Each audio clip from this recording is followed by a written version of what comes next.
আমার বিরিয়ানি খাওয়াইতে নিয়ে বিরিয়ানি খাওয়াবে, এটা ছবি দিবে আর ভিতরে যে আমার কেলাবে। আমার ওই কেলানি খাওয়ার তো দরকার নেই, মাগুর মাছকে খাওয়াইতো। এখন ওনার ওইখানে আল্লাহ জানে কোন মাছ আছে, পরে খাওয়াই ফেলা। আমার দরকার নাই তো এরকম রিস্কে পড়ার। আমার বিরিয়ানির দাওয়াত নাকি মাগুর মাছের খাবার, এক অজানা আতঙ্ক। বিএনপি নেতা মির্জা আব্বাস বেশ আন্তরিকতার সাথে নাসিরউদ্দিন পাটোয়ারিকে বিরিয়ানি খাওয়ার প্রস্তাব দিয়েছিলেন।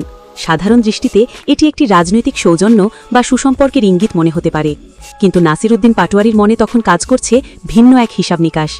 বিরিয়ানির লোভনীয় ঘ্রাণের চেয়েও তার মস্তিষ্কে তখন ঘুরপাক খাচ্ছে অতীত ইতিহাসের এক ভয়ঙ্কর অধ্যায়। প্রস্তাবটি পাওয়ার পর তিনি কিছুটা শঙ্কিত হয়েই বললেন, দাওয়াত তো দিলেন, কিন্তু এর পরিণাম যে কি হবে তা কে বলতে পারে? ইতিহাসে তো এমন ঘটনার নজির কম নেই। খুলনার কুখ্যাত এরশাদ শিকদারের কথা কার না মনে আছে?